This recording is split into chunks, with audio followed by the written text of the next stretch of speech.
tidak bisa lewat. Ya, sepeda yang tidak bisa lewat itu dengan kata tangga terpanjang yang masih bisa lewat. Nah, kalau tadi kan tangga terpendek yang tidak bisa lewat. Permasalahan kita itu ketika menuliskan L itu secara implisitnya kita ketika melihat sudut-sudut itu kita itu mengacunya pada sudut yang membuat dia tidak bisa lewat gitu ya. Ketemu sudutnya berapa? 45 ya. Kalau sudutnya lebih kecil itu nggak bisa lewat itu ya. Kalau sudutnya besar lagi, bentar dulu, besar atau kecil? Kalau kecil tangannya pendek, kalau besar tangannya besar ya. Padahal kita ingin terpendek yang masih bisa lewat.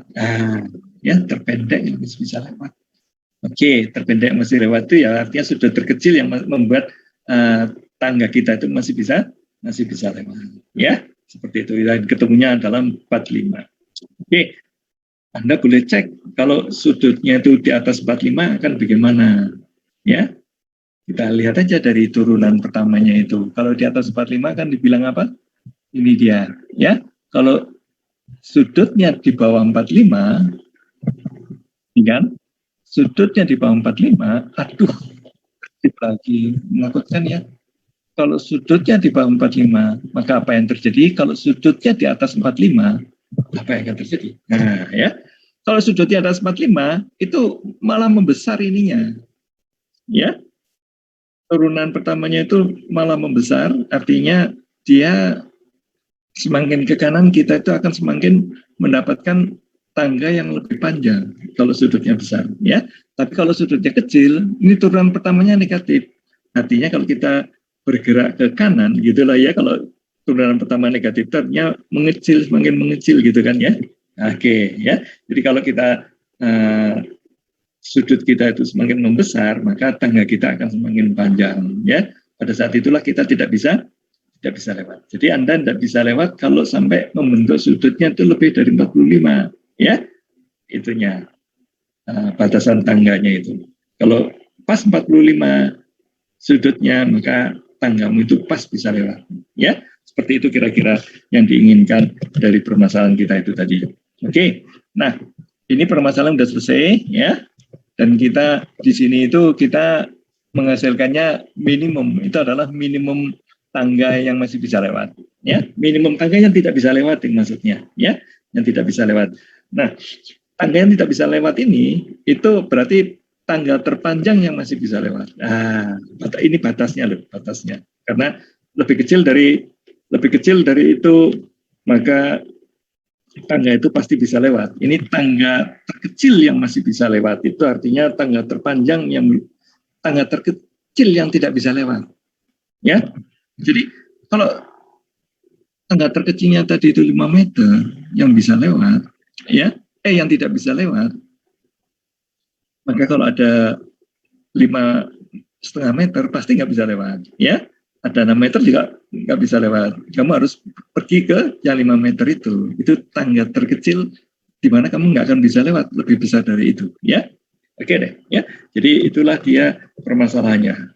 Tapi yang di sini ya, ini ada permasalahan yang di kata-katanya sendiri itu tidak ada urusan trigonometri, tapi pengetahuan kita mengarahkan ke sana. Dan aku sudah ngasih hint sedikit lah ya, bahwa kalau kamu menghadapi permasalahan yang runcing-runcing kayak gini, itu kemungkinan kamu akan pakai sudut-sudut kayak gitulah ya. Tapi kalau permasalahannya ini kan ada segitiga. Kemarin juga ketika kita bahas tentang kerucut, ada jari-jari, ada tingginya, ada jari-jari, hubungan antara tinggi dan jari-jarinya kerucut, ya, jari-jarinya tabung, nah, ya, itu maka saya langsung bisa mengharap ini akan ada trigonometri, ya, walaupun ternyata bukan diekspresikan dalam bentuk sudut, ya, yang karena itu yang dibutuhkan rasio dari sisi-sisinya aja yang kita butuhkan. Tapi kalau di sini wujud terakhirnya yang muncul itu adalah sudut. Ya, memang kita masih berurusan dengan sisi. Ya, ini kan sisi yang kita bahas itu kan ini dan sisi ini, ya. Dan kita lihat sisi yang diketahui ini, yang diketahui ini. Ya, sekarang kamu lihat aja di sini itu urusan apa? Urusan sinus, di sini urusan apa? Urusan kosinus. Jadi hadirnya sinus dan kosinus itu nature. Nah, itu dia. Ya, kalau di waktu kita menghitung tabung itu ya yang ada di dalam silinder yang ada di dalam kerucut itu kebetulan ujungnya itu bukan sudut yang keluar karena yang dibutuhkan rasio-rasio dari sisi-sisi yang kita butuhkan. Ya, nah sisi-sisi rasio di sini sisi-sisi yang kita butuhkan itu ternyata masih harus dinyatakan dengan sinus kosinus. Ya jangan takut. Ya, saya kan sudah tahu caranya memaksimumkan dan meminimumkan fungsi-fungsi trigonometri seperti itu. Ya, jadi untuk menghilangkan rasa canggungmu itu memang banyak latihan. Nggak bisa diajarkan ini, nggak bisa nggak bisa dikasih tahu orang sampai akhirnya kamu bisa pemodelannya harus dicoba sendiri ya. Oke, harus berpengalaman dengan punya intuisi kira-kira ini nanti pakai sudut atau tidak gitu itu Anda siap gitu. Begitu ada sudut aku kerjakan dengan sudut, biru tidak ada sudut ya aku tetap kerjakan juga kayak gitu ya. Jadi ini yang bagus ini di sini ada segitiga-segitiga sebangun ya, tapi tidak memakai fungsi trigonometri ketika optimasi. Kalau yang dikerucut tadi itu ya, kalau di sini pakai apa nggak bisa dihindari Pak? Ya nggak bisa. Munculnya begitu kok. Kita mau panjang tangga ya A plus B itu. Oke. Jadi di sini sudah gampang ya. Sekarang ini sampai sini soal yang dari Purcell udah habis sebetulnya ya. Karena itu saya akan ambilkan soal yang dari Gilbert Gilbert apa? Gilbert apa sih? Susah itu nama orangnya. Gilbert apa sih namanya? Ntar dulu dari sini nanti ke Gilbert Strang. Oh, Gilbert Strang. Ya. Bagus di Gilbert Strang ini ya. Warna-warni kayak ini gambarnya. Ya, sudah gambarnya bagus, gratis lagi. Ya, jadi Anda bisa download dengan gratis dan legal. Ya, kalau yang Purcell kan kamu download dan ilegal itu, ya. Karena nggak ada yang resmi gratisannya. Kalau ini kan ada resmi gratisannya. Kecuali kalau Anda dosen di sana ya, di Amerika. Maka Anda tidak perlu beli textbook. Nah, itu ya. Tinggal Anda bilang bahwa saya ngajar kalkulus pakai buku ini ke penerbitnya gitulah ya. Nanti dikirimi, komplit dikirimnya, textbooknya dikirimi. Ya, terus ada teacher manual, maksudnya manual untuk pengajarnya. Ini strategi ngajarnya harus begini. Zaman dulu kan belum ada PowerPoint. Zaman dulu itu pakainya slide yang pakai plastik itu loh. Itu dikasih juga. Udah dikasih data bank, ya, soal-soal bank soal gitu. Itu dikasih juga. Jadi setiap mau ngajar, dosen sana itu tinggal menghubungi penerbit dan akan datang satu paket itu. Gitu loh ya. Nah, buku yang lama digimanain Pak? Buku yang lama akan ditaruh di depannya ruangan dosen. Nah, itu dia. Jadi kalau di pintu masuk ruang dosen itu ada tumpukan buku, itu sakumu. Itu gratis. Ya, itu sudah bahasanya. Jadi kalau menjelang akhir semester atau menjelang awal semester, saya senang keliling-keliling gitu kan. Kalau ada buku di depan pintu dosen itu buku gratis. Jadi kerjaan saya itu ya ngumpulin buku gratis gitu. Kalau saya dapat yang lebih baru, yang lama juga tak buang juga. Dibuangnya taruh aja di luar, nanti akan ada yang ngambil gitu kan. Pasti ada yang ngambil. Ya, karena mungkin ada mahasiswa yang tidak terlalu penting lah edisi terbaru kayak gitu kan ya. Yang penting aku bisa membaca, asal tentang turunan aku bisa membaca turunan gitu aja udah, nggak usah pas edisi terbaru gitu ya, mungkin beda contoh soal, mungkin beda soal ya nggak apa-apa gitu kan, seperti itu. Jadi di sana dosen nggak pernah beli buku ya, saya pernah punya kesempatan sekali seperti itu ya, buku gratis dari penerbitnya gitu ya. Kalau di sini pernah juga oleh Wiley saya ditawari, kamu ngajar pakai buku apa? Saya bilang saya ngajar ekonometrik pakai buku ini, aku dikirimin bukunya gratis, ya.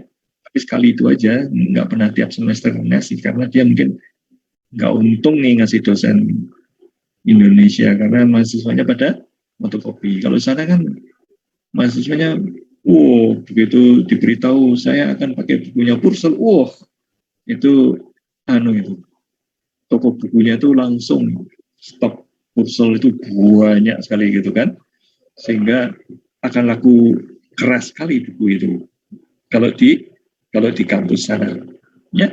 Karena itu tidak rugi itu penerbit ngasih buku gratis, asal betul buku-buku itu dipakai, tidak bohong, ya.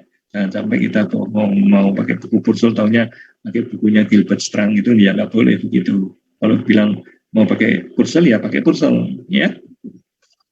Nanti akan diperiksa di silabusnya. Di silabusnya akan dilihat, memang betul dia pakai Purcell gitu kan. Oke, sekarang ini kita akan lihat sesuatu yang, ini ada taman, ya. Masalahnya sama dengan yang dulu, cuman yang dulu itu kita punya tali yang akan dipakai untuk sehingga suatu tanah yang luasnya sekian bisa dijadikan dua tanah, pagar itu akan dijadikan dua pens gitu istilahnya, ya, dua lahan gitu, dua coupling, ya. Sekarang kita harus menentukan coupling terluasnya berapa. Waktu itu kan kita suruh menjadi dua. Kalau ini sekarang lain. Di sini yang bisa dipagari itu hanya 3 sisi. Nah, ini dia, ya. Yang bisa dipagari, karena di sini sudah ada pagar nih. Sudah ada tumpukan batu, pagar batunya sudah ada. Jadi kabelnya atau kawatnya itu cuma nutup di sini aja. Ini ada X, ini ada X, ini ada Y, gitu aja udah. Ya. Nah, panjangnya kabel itu masih sama ini, 100 feet juga. Ya, cuman masalahnya beda. Ya kan gampang. 2X tambah Y sama dengan 100. Terus kamu mau memaksimumkan apa? Ternyata mau memaksimumkan luasnya ini juga yang bisa dipagari oleh kawat tadi itu. Sekarang tanya ukuran X, Y-nya berapa supaya luasnya itu adalah maksimum. Luasnya berapa? Luas kan gampang, panjang kali lebar. Panjang kali lebar. Tapi kan ini nggak dihitung, Pak. Gimana dong? Ya nggak peduli. Luas lahan kan tidak ada urusannya dengan panjangnya pagar. Nah, ya. Luas lahan itu adalah X kali Y. Jadi permasalahannya itu adalah ini ada panjangnya dan ini ada luasnya, ya. X kali Y ini, ya. Jadi ini X, Y-nya itu adalah ini kan, masuk ke sini. X kali Y itu adalah luasnya, dan ini akan kita minimumkan, kita turunkan, kemudian kita cari. Tapi batasnya dulu, ini kan kamu begitu, ini saya memberikan disiplin, ya. Kita melihat fungsi, langsung identifikasi domainnya apa ini. Kecuali kalau di ujian nggak ada kata-kata domainnya apa, itu berarti domainnya itu seluruh bilangan real, ya. Kalau tidak ada, ya. Tapi kalau ada, jangan disepelekan. Saya kan sudah mengajarkan bagaimana caranya memanfaatkan domain itu. Jadi kalau ada fungsi fx, kamu jangan lihat bentuk fungsinya dulu, langsung lihat domainnya, ya. Di domain ini fungsinya ini, di domain ini fungsinya ini, di domain ini fungsinya ini. Kayak gitu caranya membaca. Ya, jangan terlalu pasif matanya membaca dari kiri ke kanan. Suruh loncat dulu ke kanan, ke bagian domainnya dulu. Kayak gitu, ya. Demikian pula ketika belajar deep learning itu matanya nggak boleh pasif kamu dari kiri ke kanan. Nah, supaya kamu bisa paham pasnya backpropagation itu seperti apa, kayak gitu loh, ya. Dan ternyata nantinya akan bergerak mundur dari kanan ke kiri, bukan dari kiri ke kanan. Kalau kita lihat gambar di deep learning itu, pikiran kita itu justru dari kanan ke kiri, ya. Dan itu ada makna selanjutnya nantinya kalau Anda sudah belajar ekonometri, ya. Dilihat di tiap sini itu akan ada model non-linear ekonometrik, ada model non-linear ekonometrik, ada model non-linear. Itu bisa dilihatnya dari kanan ke kiri, ya. Jadi kalau melihat gambar deep learning, jangan pasif matanya melihat dari kiri ke kanan, kamu nggak akan dapat informasi yang optimal, ya. Demikian pula di sini, ya. Kalau kamu sudah menemukan fungsi, maka kamu harus segera mengidentifikasi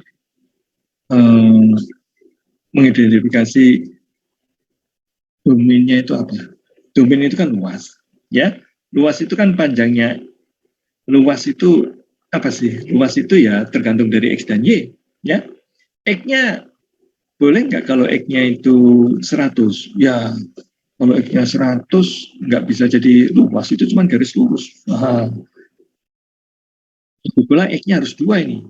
Ya, kalau X-nya 50, wah 50 nanti cuma jadi kawat dilipat jadi 2 aja, nggak ada luasnya. Nah, kayak gitu Anda mulai mikir nih. Jadi, X-nya itu nggak boleh 0 dan nggak boleh lebih dari 50. Batasnya adalah 0, 50. Coba lihat, ada nggak kata-kata itu? Antara 0 dan 50. Mana domainnya? Kok nggak disebut domainnya? Ini ya.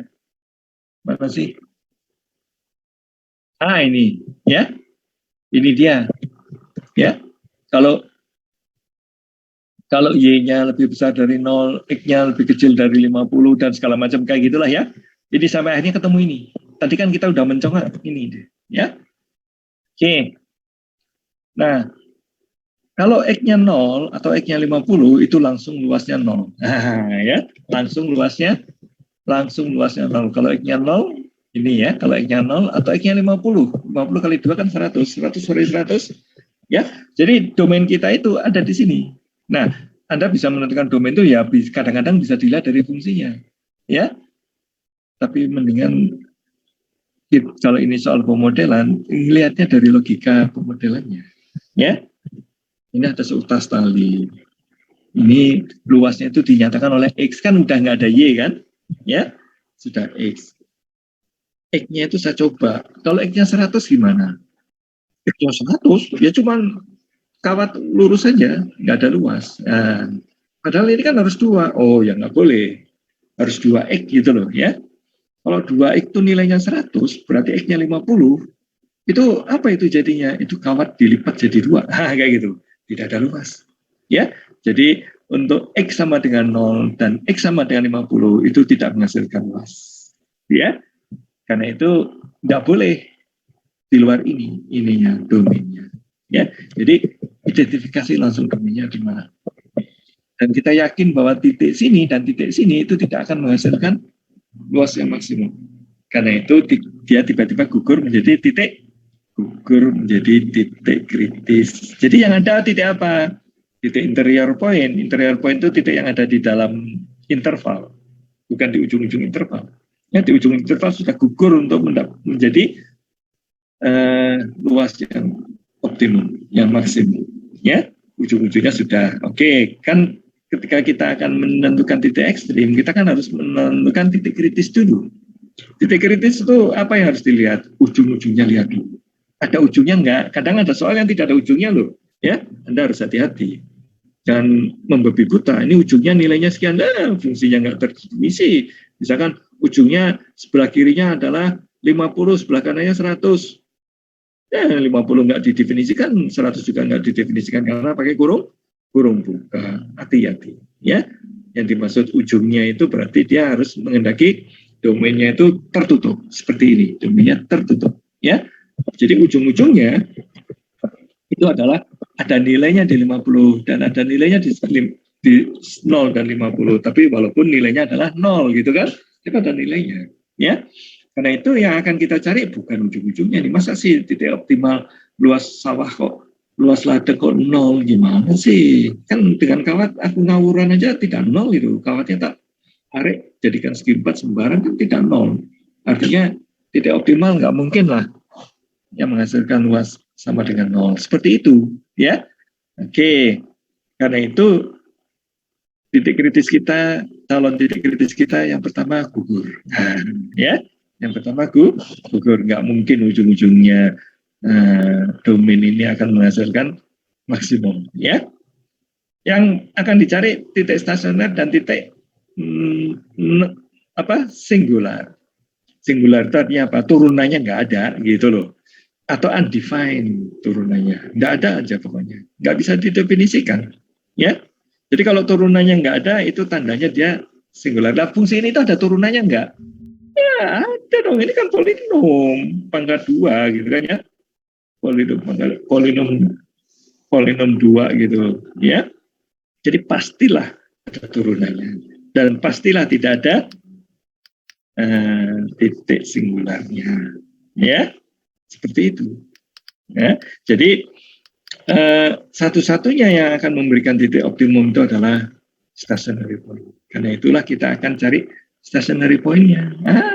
Ya, stationary point itu artinya luasnya itu diturunkan. Luas diturunkan, maka X-nya langsung ketemu 25 gitu loh, ya. X-nya langsung ketemu 25. X-nya 25 kali 2 kan, jadi 50. Y-nya juga 50. Itulah titik yang optimalnya. Yaitu luasnya 25 kali 50 dan itu luasnya itu adalah 1250 ya. Jadi inilah dia 1250 juga, tapi kalau mau digambar ya ada gambarnya ya. Ada gambarnya. Kamu dengan melihat ini aja kan sudah bisa melihat gambarnya, lihat fungsi objektifnya itu kan kuadrat. Masa sih sulit lihat kuadratik ya? Lihat nih caranya ngelihat kuadratik itu gimana? Ini ya.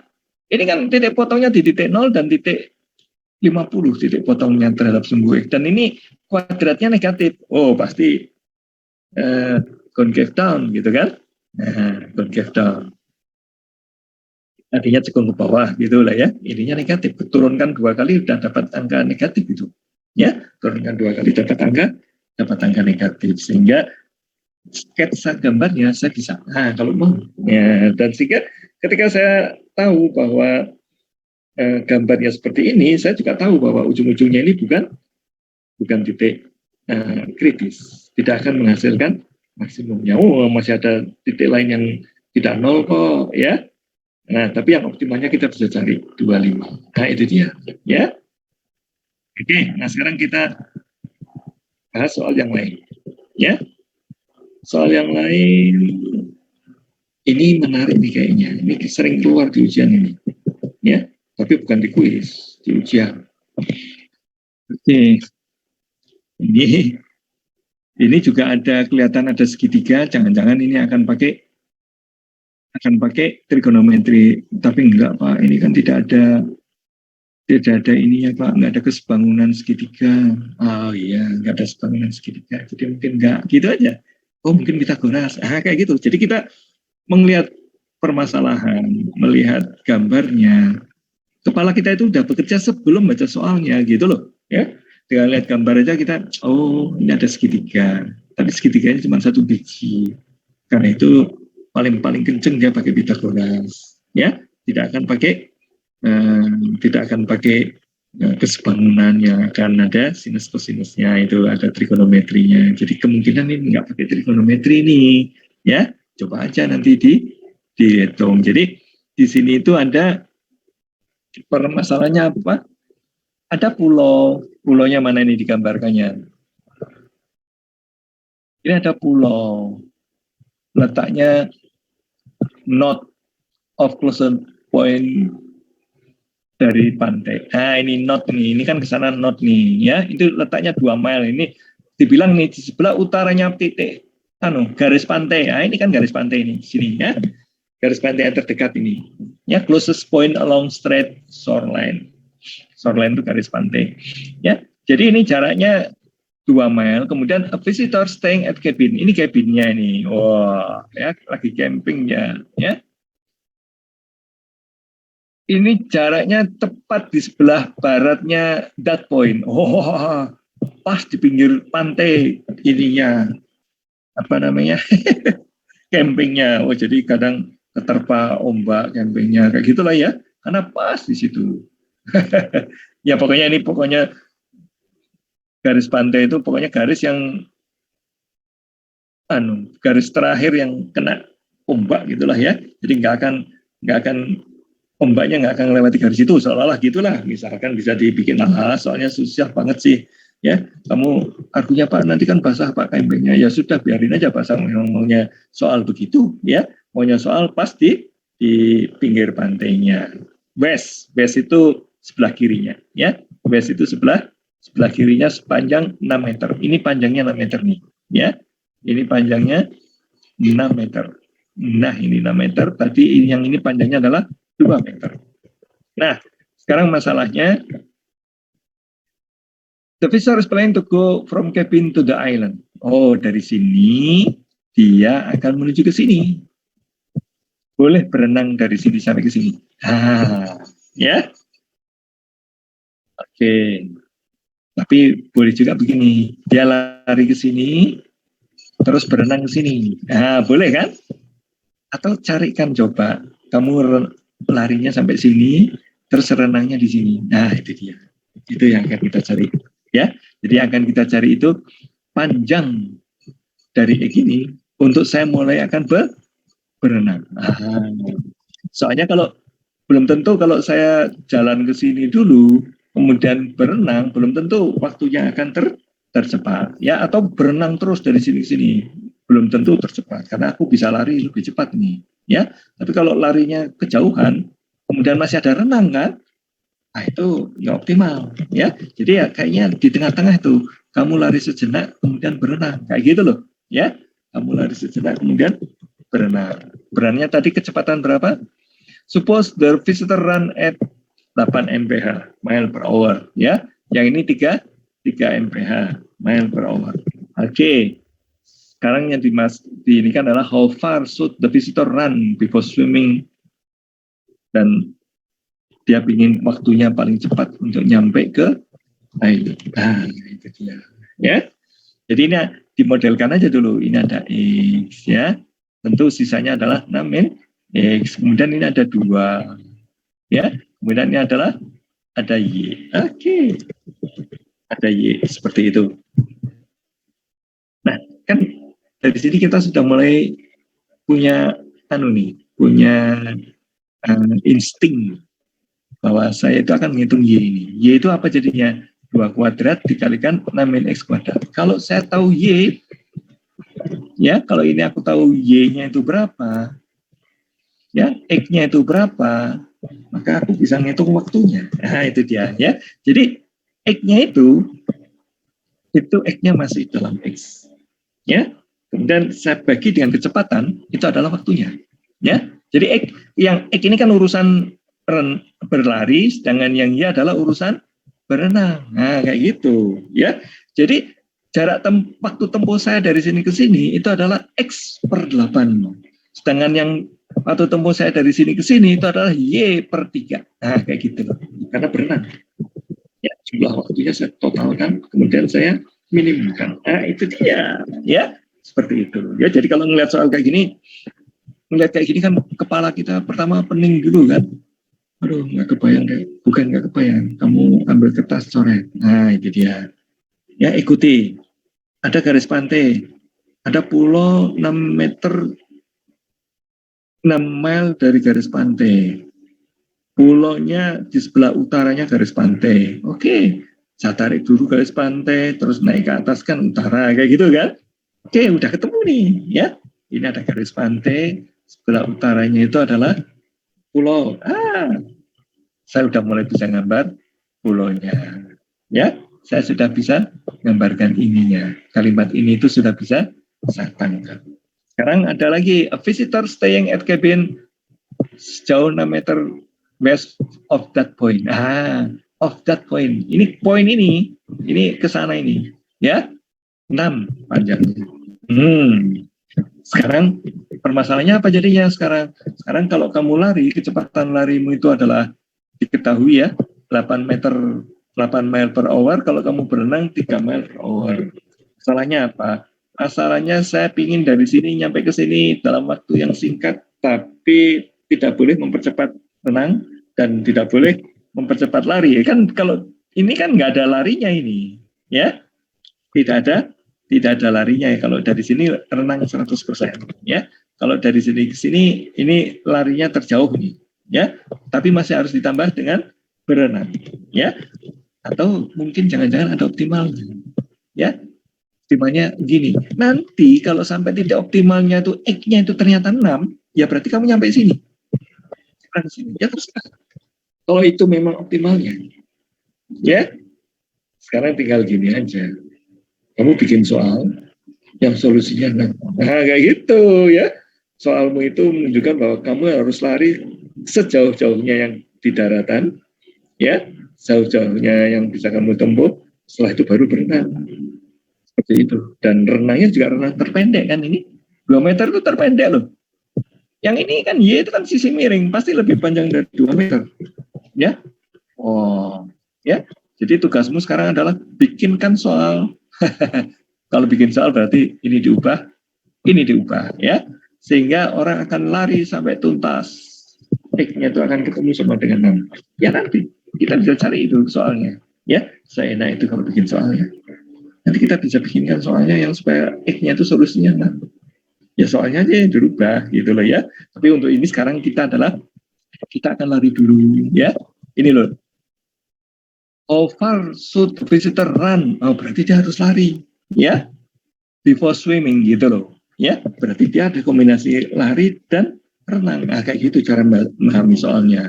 Ya, jangan sampai kamu single view, renang saja atau lari seoptimal mungkin baru di sini. Kamu jadi jawabnya nerka itu tanpa ada pemodal matematik. Kamu jawab aja, saya akan lari 6 mile. Berarti waktunya berapa? 6 dibagi 8. Ya 6 per 8 gitu kan? 6 per 8 itu 3/4 gitu kan ya? 3/4 jam. 3/4 apa ini? Mile per hour. Iya, 3/4 jam lari. Wow, terkenal dong. 3/4 jam lari. Ya, lumayan lah ya. 3/4 jam lari, kemudian berenangnya 2 mile dibagi 3, 2/3 jam berenang. Ya, jadi waktu tempuhnya adalah 3/4 tambah 2/3. Ore, kamu udah bisa jawab. Dan kamu akhirnya sambil menerangkan, karena lari lebih cepat daripada berenang, maka saya akan lari sejauh-jauhnya. Kayak gitu logika kita. Ya, itu logika yang nggak pakai optimasi matematik. Logika kita itu cuma lihat larinya aja hampir 3 kali lipat daripada berenang. Jadi saya harus lari sebanyak mungkin. Renang sesedikit mungkin. Kayak gitu kan logika kita. Ayo, jujur nggak? Ya, ini kan larinya hampir 3 kali daripada ini nih. Ya, kalau ini 9 kan 3 kali. Ya, jadi logika saya akan nyampe ke tempatnya yang paling cepat itu adalah kalau saya lari sebanyak mungkin, berenang sesedikit mungkin. Wow, paham itu? Bayangkan begitu. Misalkan ini ada saham yang akan memberikan return 8%, kemudian ada aset lain yang akan memberikan return cuma 3%. Apa kamu akan, jadi di sini itu ini saham ya, aset kita itu berupa saham akan memberikan return 8% coba setahun ya. Kemudian ada aset lain yang bukan saham, namanya obligasi ya. Obligasinya pemerintah lagi, itu akan memberikan return 3. Sekarang masalahnya adalah tentukan kamu misalkan dikasih uang 1 miliar ya, tentukanlah berapa banyak kamu akan beli saham dan berapa banyak kamu akan beli obligasi. Nah, kayak gitu ya. Asal tahu aja bahwa saham itu kan expected return kan 8% itu, nyatanya kan belum tahu nanti untuk nasib kita ini. Nah, kayak gitu kan. Jadi ada kemungkinan 8, ada kemungkinan negatif, ada kemungkinan 2, kayak gitu kan. Return kan bisa negatif kalau harga saham sekarang 100 kemudian harganya menjadi 80 kan returnnya negatif itu 20%. Ya. Jadi kalau Anda main emosian aja ngeliat gini seolah-olah Anda akan beli saham seluruhnya. Ya. Sehingga nggak ada ini. Yang ini tuh tanpa risiko apa-apa kamu pasti akan dapat 3%. Kalau obligasi pemerintah kan pasti dapat 3%. Ya. Sehingga nggak tersisa uang untuk beli obligasi. Tapi kalau kamu pinter, ya sudah tahu keuangan, maka itu bukan cara saya mengalokasikan uang. Nah, ya, cara saya mengalokasikan uang adalah dengan mempertimbangkan risiko tadi itu, bahwa saham ini itu akan amblas, ya bisa amblas kayak gitu segala macam, ya. Sehingga optimalnya itu yang akan saya optimalkan itu adalah bagaimana caranya supaya saya itu akan meminimumkan risiko saya akan mengalami kerugian. Nah, kayak gitu. Jadi targetnya itu adalah kalau main saham, main gitu-gituan, itu kita bersedia rugi. Cuman kamu pengen ruginya sekecil mungkin. Kayak gitu loh. Kalau bisa sih untung. Nah, kayak gitu. Kalau bisa sih untung. Oke, jadi kita akan bikin demikian rupa sehingga kita akan mengalami kerugian yang paling kecil. Ya, itu landasan main sahamnya itu kayak gitu, bukan emosi ini yang paling menguntungkan, lupakan ini, nggak bisa begitu. Ya, lari yang paling cepat lakukan, sebanyak mungkin lari, kemudian berenang sekecil mungkin, itu logikamu. Sama seperti kamu main saham kan gitu. Ya, yang paling banyak menghasilkan itu kejar, ya, yang sedikit menghasilkan tinggalkan. Yang 3 itu pasti itu kamu dapat. Yang 8 itu bisa memang 8, bisa 10, bisa 7, bisa 6, bisa 2, bisa negatif 5. Kayak gitu. Kapok kamu nanti ngejar yang historically 8% memberikan return-nya, ya, rate of return-nya. Seperti itu. Jadi ini ya, coba lihat ya. Ini urusan lari, tiba-tiba saya belokkan ke urusan main saham. Ya, itu Anda akan ngerti bahwa main saham itu ada optimasinya. Nggak boleh cuma pakai feeling-feeling, perasaan-perasaan kayak gitu loh. Ya, ini kan perasaanmu itu ingin sekali kamu itu bilang larilah sebanyak mungkin. Oh ini dia ya, larilah sebanyak mungkin, pasti kamu akan cepat nyampe.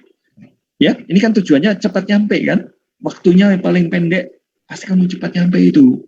Ya, lari sebanyak mungkin karena ini waktunya paling pendek ini, ya kan? Kemudian berenang sependek mungkin. Kalau lari sejauh mungkin, itu kamu akan paling cepat nyampenya. Berenang sependek mungkin, kamu juga akan paling cepat nyampenya. Paham ini? Itu logika. Kalau Anda, misalkan kamu jawabnya pakai kata-kata kayak gitu, ya, nggak diturunkan mana objektif maksudnya, mana turunan pertamanya, mana stationary point-nya, kamu jawabnya pakai logika seperti itu, dan ternyata logika itu bisa terbantahkan oleh temanmu lain yang pakai optimasi, ya, yang pakai pemodelan. Jadi begitulah, counterintuitif gitu istilahnya ya. Rasanya kok logika saya harus lari sebanyak-banyaknya ini Pak. Nah kayak gitu kan. Saya dulu ketika menghadapi soal ini pertama kali, saya itu ingin jawabnya itu ini aja, ya, dikaitkan dengan 6, ya. Jadi 6 saya bagi dengan 8, kemudian ditambah dengan 2 dibagi dengan 3, kayak gitu aja udah. Jawabannya udah ketemu. Tapi ketika aku jawab kayak gitu, aku ragu sendiri apa betul ya ini. Aduh, nggak tahu cara lain. Itu kan logika saya. Logikamu itu logika yang tidak diantar oleh model. Ya, jadi logika yang diantar oleh model itu akan lebih akurat, lebih bagus. Tapi ini berlaku secara umum. Terutama di ilmu ekonomi. Di ilmu ekonomi, kalau ada orang argu tanpa pakai model, itu argunya bisa melayang-layang kemana-mana itu, uncontrollable. Ya, tapi kalau orang yang pakai model, itu terbatas semuanya, tidak akan ngelantur mas kesana kemari. Ya, karena ada jagoan ekonominya namanya Milton Friedman, pemenang Nobel tahun 76 atau berapa itu, atau 78 atau 79. Itu kalau lagi seminar kemudian ada entah mahasiswa, entah wartawan nanya seminarnya dia gitu ya, saya mau bertanya ini. Si Milton Friedman-nya yang ngasih seminar Friedman bilang, modelmu apa? Nah, kamu pakai model apa untuk nanya itu? Yang mahasiswanya ataupun wartawan bilang, saya nanya karena ingin tahu, nggak tahu, saya nggak punya model apa-apa. Terus dijawab oleh Milton Friedman, kalau nggak punya model, nggak usah nanya. Ini memang terkenal sangar nih, ekonominya ini terkenal terlalu to the point kalau ngomong, ya. Vokal sekali ketika masih hidupnya itu. Kalau salah tahun 76 dia pernah ke ITB itu. Cuman saya baru jadi mahasiswa, jadi nggak tahu betapa hebatnya orang yang datang ke ITB ini. Ya. Jadi kayak gitu. Kita butuh model supaya logika kita itu logika yang terarah gitu. Yang tadi kan saya pakai logika juga kan. Lihat nggak logika saya? Ya, logika saya itu kalau saya larinya 8 mile per hour lari, kemudian berenang 3 mile per hour, dan lari saya itu kecepatannya hampir 3 kali lipat dari berenang, maka logika saya adalah larilah sebanyak mungkin, berenanglah sesedikit mungkin, kayak gitu loh. Ya, coba aja nanti kamu praktekkan. Kalau kamu seperti itu, apa kamu akan nyampe lebih cepat? Nah, kayak gitu. Itu tanpa model itu. Jawaban saya yang tanpa model. Ternyata kalau orang berpikir tanpa model, itu bisa pikirannya itu terlalu bebas, ya, terlalu terjun bebas. Saya kan tadi terjun bebas itu. Nggak terpimpin oleh model, saya jawab aja. Pakai logika apa? Masuk akal sekali kan? Masuk akal nggak? Masuk akal nggak? Biasanya kan orang kalau lagi argumentasi diulang-ulang kalimatnya gitu kan. Ini kan masuk akal. Kamu bisa berpikir nggak? Kayak gitu loh, apalagi ditambahin kata-kata kayak gitu. Ya, ini ada orang larinya 3 kali lipat. Ya, kita harus lari sebanyak mungkin supaya waktunya cepat nyampe. Ya, kita harus berenang sependek mungkin supaya cepat nyampe juga. Wih, keren ya logikanya. Masuk akal kan? Masuk akal kan? Kayak gitu kan? Nah, aduh, kalau udah gitu kan kamu diem aja gitu kan? Iya ya, masuk akal ya. Itu demikian pula kalau kamu mendengarkan analisis ekonomi gitu loh. Kalau di kepala kita tidak ada model, oh iya ya benar ya, oh iya ya benar ya, oh iya ya benar, oh iya benar, wah, belum tentu benar. Ya, harus pakai model. Kayak gitu. Harus ada tuntunan model supaya kita bisa tahu ini yang diomongkan itu ngelantur atau tidak. Ya, kalau kamu sudah pakai model, kamu akan tahu ini ngelantur, ya berlebihan, akal sehatnya berlebihan gitu loh. Ya, akal sehat yang tidak dipimpin oleh model namanya, ya, tidak di-guide oleh model. Ya, sebentar lagi akan kita saksikan apakah logika saya yang logikanya warung kopi gitu. Kalau kita ngobrol di kopi, misalkan ini ada soal kayak gini, tak kasihkan teman sebelah saya di warung kopi yang tidak belajar kalkulus gitu saya. Ini ada orang lari hampir 3 kali lipat. Ya, ini ada berenang cuma 3 mile per hour.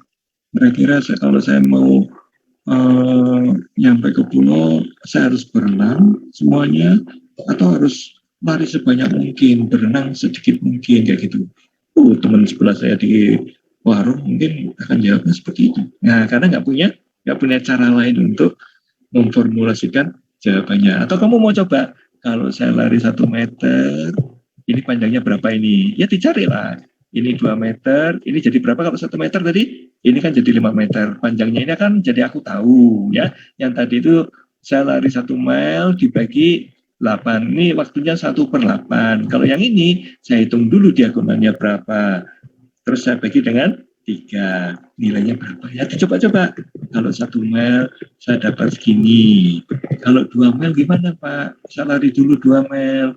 Ya boleh, kamu hitung lagi ini. Ya, caranya gimana? Ya ini Pitagoras. Ini kan panjangnya jadi 4 ini. 4 dan 2, maka ini bisa ketemu. Waktunya juga bisa ketemu. Hasil itu tadi saya bagi dengan 3.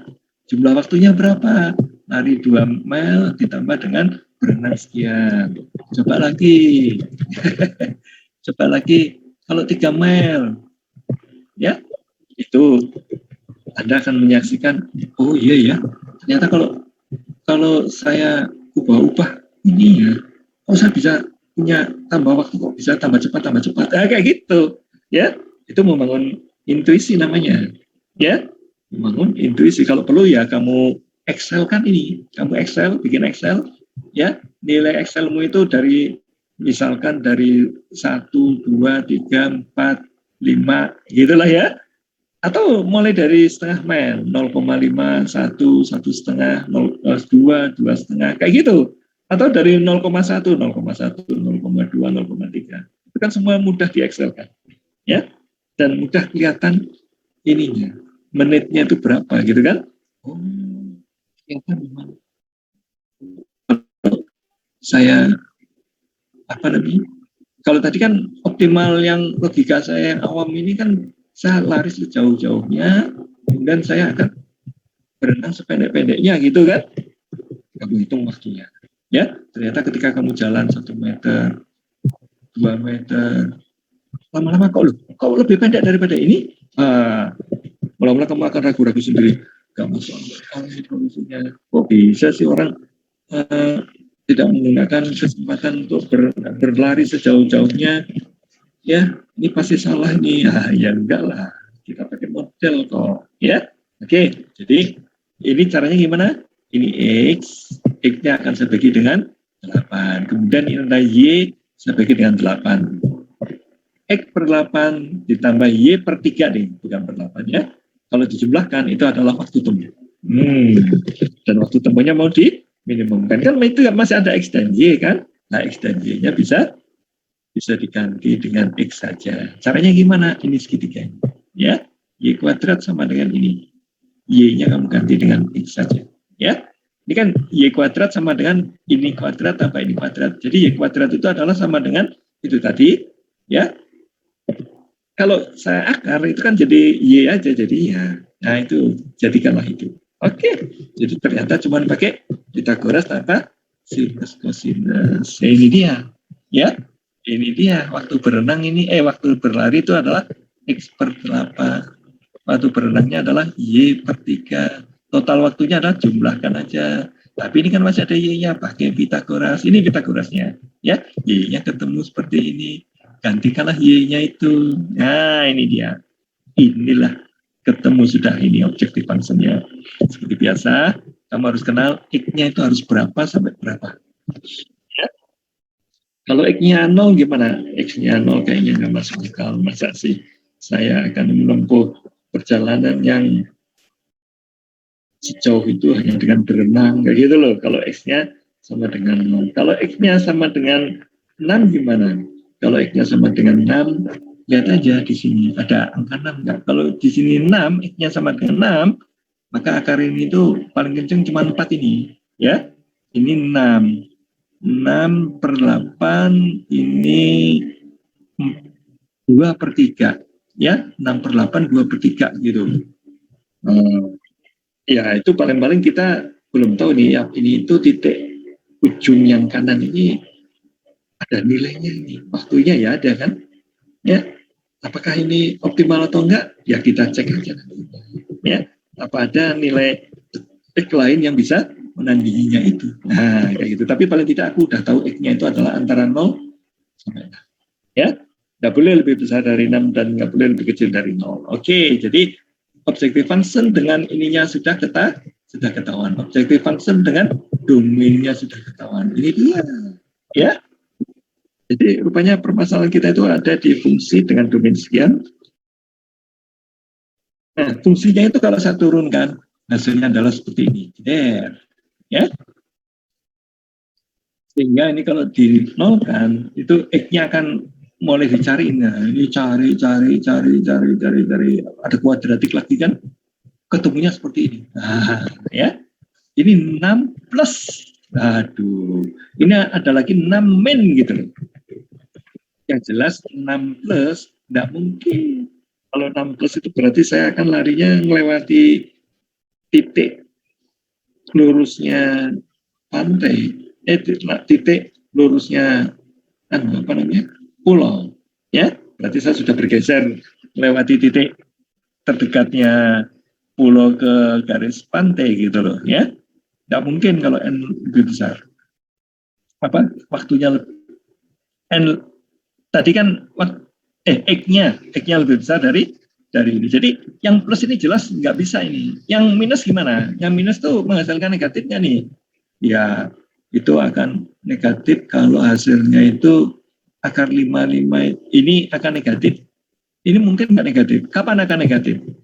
Akan negatif kalau dikurangi oleh sesuatu yang lebih besar dari 6. Kapan dia akan lebih besar dari 6? Kalau akar yang di sini itu pecahan. Nah ini akarnya jelas 55 ya, bukan pecahan. Pasti ini hasilnya lebih kecil dari. Nah jadi inilah solusinya, pasti yang pakai ini minus, ya. Tahu kan logikanya? Supaya hasilnya lebih kecil, apa namanya? Supaya hasilnya ini dikurangi dan tidak 0 X-nya, maka bagian yang sini itu harus tidak lebih dari 6 gitu kan. Nah supaya tidak lebih dari 6 ya akarnya ini di sini paling sedikit 1 lah akarnya. Di sini akarnya 55 jadi aman, ya. Aman ini, ya. Ini dia yang 6 plus itu udah jelas-jelas nggak akan bisa. Ini ada plusnya itu, ya. Ini nggak bisa ini karena keluar dari domain kita itu adalah 0 sampai 6, ya. Nah, yang ini bisa nih. Nah, ini itu kalau dihitung berapa sih ini jadinya? Ya. X-nya itu kalau dihitung ternyata ini dia, ya. Ternyata saya harus lari 5 mile dulu. Setelah itu berenangnya berapa Pak? Berenangnya Y-nya berapa? Jadi cari Y-nya mana, Y-nya mana Y-nya. Ya carilah ya, mana sih Y-nya. Ya pokoknya kalau X-nya ketemu, Y-nya ketemu lah. Ini kan di sini kan ada Y nih. Hubungan antara X dan Y kan lewat lewat lewat ini ya. Jadi kalau X-nya udah ketemu, maka Y-nya juga sudah ketemu. Artinya saya akan berenang seberapa jauh itu 6 kurangi 5, 5 koma sekian ya, misalkan 5 aja lah ya. Ini kan 1, jadi ini akar 5 ya. Panjangnya ini itu akar 5 ini kira-kira ya. Kira-kira aja ya. Ini kira-kira panjangnya akar 5 ya. Jadi saya akan lari 5 kemudian berenang akar 5. Kayak gitu ya. Itu ternyata optimal. Optimalnya berapa? Kalau tadi saya ngitung berapa waktunya? Kalau ini saya habiskan, saya akan punya waktu 3/4. Kalau ini saya habiskan, maka saya punya waktu 2/3 kan? Dari sini tadi. Nah, ini kan 2 dibagi 3 ini. Setengahnya tadi kan 6 dibagi 8 kan? 6 bagi 8 kan 3/4. Jadi 3/4 tambah setengah itu berapa ya? 3/4 tambah 2/3. Aduh, sulit sekali. Ya, udah pusing ya. Jangan gitu. Ya kalau mau bukti ya kamu hitung ya. Kalau mau bukti kamu hitung. Tapi paling tidak hitungan kita itu sudah pakai interior point ya, sudah pakai interior point. Ini pun nggak dihitung ini ya, mana nggak dihitungkan ininya. Atau dihitungkan? Oh ini dihitungkan kok ya, dihitungkan kok ya. Ternyata waktunya berapa? 1,36 jam. Padahal kalau lari tadi 3/4 jam tambah 2/3. 3/4 tambah 2/3.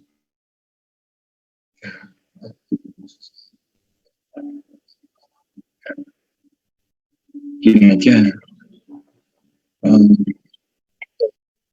Tambah 2/3. Susah lah ya, kamu hitung dengan kalkulator sebentar ya. 2/3 tambah apa, 3/4 tambah 2/3 itu berapa gitu ya. Coba kalkulator, pasti nilainya lebih panjang daripada ini ya. Pasti nilainya lebih panjang daripada, oh iya ini udah dihitung kan ya, udah dihitung kan nih. Ini udah dihitung kan nih. Kalau T-nya 6 itu X kan ini. Kalau X-nya 6 itu 1,47, tapi kalau X-nya itu ini tidak sampai 6, kamu dapat 1,368. Oh iya ya. Jadi optimalmu itu kamu akan lari 5 mile kira-kira ya, tepatnya 19 mile. Kemudian kamu akan berenang kira-kira akar 5 mile. Ya, seperti itu solusinya. Kira-kira ya, untuk omongan cepatnya seperti itu. Oke, nah kalau sampai apa namanya? Kalau kamu berenang semuanya, ya itu nggak pernah lari, itu adalah 2 jam nih. Oh lama itu ya. Kalau kamu lari sejauh-jauhnya baru berenang, itu hampir 1,5 jam. Tapi kalau kamu lari dulu ditambah dengan renang, ternyata hasilnya 1,36. Jadi ketika Anda main saham itu, jangan ditaruh uangmu semuanya di saham. Walaupun kelihatannya 8. Taruhlah sebagian uang itu di ya, itu namanya portfolio namanya ya. Itu pelajaran dari Robert Shiller yang di Yale University.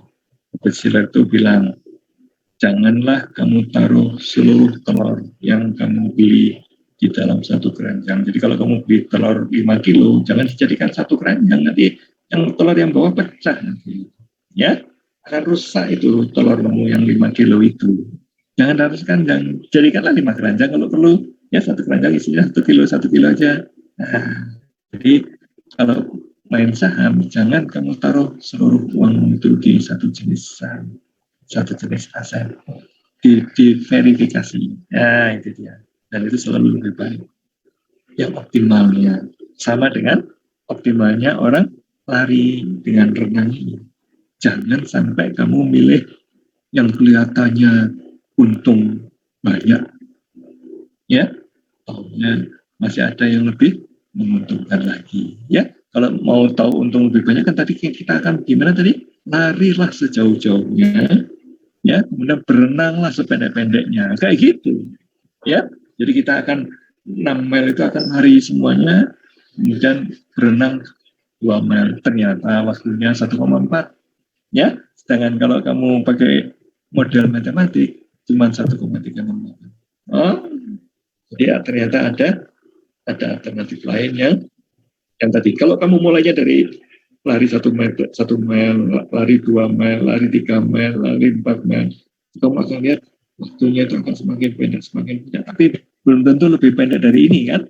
Tapi paling tidak mungkin sudah lebih pendek dari ketika kamu coba-coba dengan Excel. Coba kamu kerjakan soal ini itu dengan Excel, ya. Di Excelnya itu ada X1, 2, 3, 4, 5, 6 gitu kan. Y-nya kamu hitung. Masa nggak bisa ngitung Y? Pakai Excel kan gampang hitung Y kalau X-nya 1. Ya, kamu hitung. Dan yang X kamu bagi dengan 8, yang Y kamu bagi 3, kemudian dijumlahkan. Waktunya kamu akan lihat. Waktunya itu semakin lama semakin lebih cepat dibandingkan kalau Anda lari sepenuhnya, ditambah berenang sepenuhnya. Seperti itu. Ya, itu gunanya kalau Anda pakai Excel. Itu belajar untuk menanamkan feeling, ya, supaya lain kali jangan pakai cara pendek, tanpa model, kamu udah jawab gitu. Ya, nanti saya tanya, mana fungsi objektifnya? Nggak ada. Mana fungsi objektif yang maksimumnya? Ya ini Pak, sama dengan 3/4 tambah 2/3. Kok tahu itu maksimum? Ya logika dong Pak. Logikanya kan udah jelas. Saya lari kan cepat, 3 kali lipat dari berenang. Jadi saya harus lari sejauh-jauhnya, kemudian berenang sependek-pendeknya, supaya cepat kayak gitu loh. Ya, kelihatan masuk akal kan? Kalau kamu bilang, iya kelihatan masuk akal Pak. Seperti itulah ketika kamu mendengar pembicaraan orang tentang ekonomi, analisis ekonomi. Kelihatannya masuk akal. Ya, sampai kamu akhirnya bingung sendiri. Kalau ada 2 ekonom berdebat, kamu bingung sendiri, yang benar yang mana ya, gitu. Dua-duanya masuk akal, rasanya benar semua kayaknya, gitu loh ya. Walaupun yang didebatkan itu berlawanan gitu, tapi kayaknya benar semua. Ya iya, karena kamu nggak punya model. Ya. Jadi kalau kamu belajar ilmu ekonomi itu karena kamu mau belajar model, supaya kamu bisa melihat seharusnya itu berapa. Kayak gitu. Inilah dia gunanya kalkulus itu ya. Dengan kalkulus aku tahu yang sebenarnya tuh lari semuanya kemudian berenang, atau berenang semuanya tanpa lari, atau campuran. Kayak gitu. Ya. Kalau kamu pakai modal ternyata kamu bisa mendapatkan yang lebih baik daripada yang pakai intuisi saja. Ya.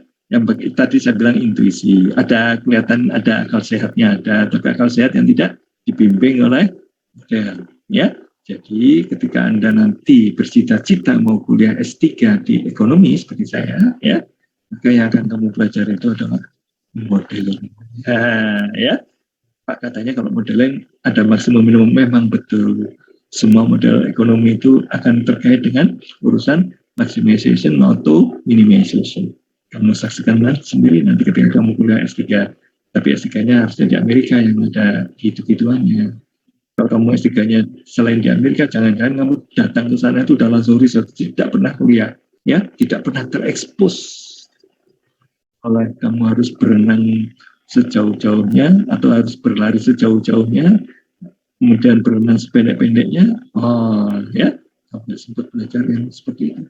Karena itu kalau mau belajar, pilihlah yang ada kuliah, supaya kamu itu ngerti belajar modeling itu gimana. Jangan langsung bikin model tanpa kuliah dulu. Nah, kan bisa Pak, bikin model tanpa kuliah, dia bisa aja. Ya, tapi kamu tahunya itu aja. Begitu ada permasalahan yang lain, kamu jadi kehilangan pegangan, kamu nanti. Karena kamu nggak punya teori dasar. Ya. Seperti itu. Ya, jadi apa-apa itu modeling. Ya, karena itu kuliah terpenting di matematik itu adalah kuliah pemodelan. Nah, kuliah terpentingnya adalah kuliah pemodelan menurut saya, ya. Untuk apa? Supaya bisa dipakai ketika lulus nanti. Dan kalau yang selain pemodelan kan banyak Pak. Apa itu nggak bagus? Ya bagus-bagus saja. Ya. Tapi kalau kamu ingin bisa memakai ilmu matematik di urusan pendistribusian BBM, dengan mulai dari tanker-tankernya, atau mau mengoperasikan operasi angkasa pura di airport, ya, dengan ada orang yang ngurusi tiket, dengan ada orang yang ngurusi aturan barangnya, yang tukangnya harus ada berapa, segala macam gitu ya. Harus optimal, jangan kira-kira ini kasih aja 10 orang pasti pas, 10 orang nganggur diem-dieman aja gimana, wasting time sekali. Keretanya kereta yang untuk ngangkutnya mobilnya itu 20, banyak nganggurnya misalkan ya. Nah, atau kurang, harusnya 30, kamu beri 20, jadi lama ini prosesnya ya. Harusnya kita bisa menerbangkan pesawat tiap 1 menit, ini jadi tiap 2 menit gitu loh ya. Apa ada Pak airport yang menerbangkan tiap 1 menit? Ada. Coba kamu pergi ke Chicago atau Los Angeles, tiap 1 menit tuh pesawat take off gitu loh ya. Ya dari gate yang macam-macam, gate yang banyak gitulah ya, seperti itu, sibuknya kayak gitu ya. Nah kalau itu sampai terdelay atau apa, itu kan biaya ya, biaya itu kalau sampai terdelay ya. Pesawat tuh kalau nongkrong di airport tuh ada biayanya ya, seperti itu. Seperti tanker nongkrong di pelabuhan juga ada biayanya kan Pak. Nggak ada biaya apa-apa Pak, cuman berdiri di lautan. Ya iya, kalau itu lautan, ini kan lautannya milik orang lain. Nah ya, lautannya misalkan kamu berada di lautan dekat Malaysia, ya kamu harus bayar Malaysia. Dekat Indonesia, ya kamu bayar tukang pajaknya Indonesia, kayak gitu. Nggak ada gratisan ya. Bikinnya pelabuhannya aja pakai biaya, kok kamu pakai fasilitasnya bikin gratisan, saya enaknya aja ya. Oke, jadi apa-apa itu model supaya kamu bisa tahu yang sebenarnya yang mana sih, kayak gitu loh ya. Untuk modal ekonomi tadi, kalau ada orang berdebat itu saya bisa bilang dua-duanya ngawur. Nah, kayak gitu. Kalau saya sudah ada model di kepala saya ya, ini dua-duanya ngawur, nggak ada yang benarnya. Kayak gitu. Atau yang benar yang A, yang B enggak lah, kayak gitu loh ya. Enaknya kalau kita sudah ada model di kepala ya. Ini dia modeling itu ya. Seperti ini cita rasa modeling itu. Enggak boleh hanya pakai akal sehat, harus dibimbing akal sehatmu itu oleh model supaya dapat hasil yang lebih baik ya. Oke, sekarang udah hampir jam 1, kurang 2 menit lagi. Saya kira saya sudahi dulu ya. Besok hari Jumat kamu akan ada kuis kalau nggak salah ya. Betul? Betul ya? Udah siap belum?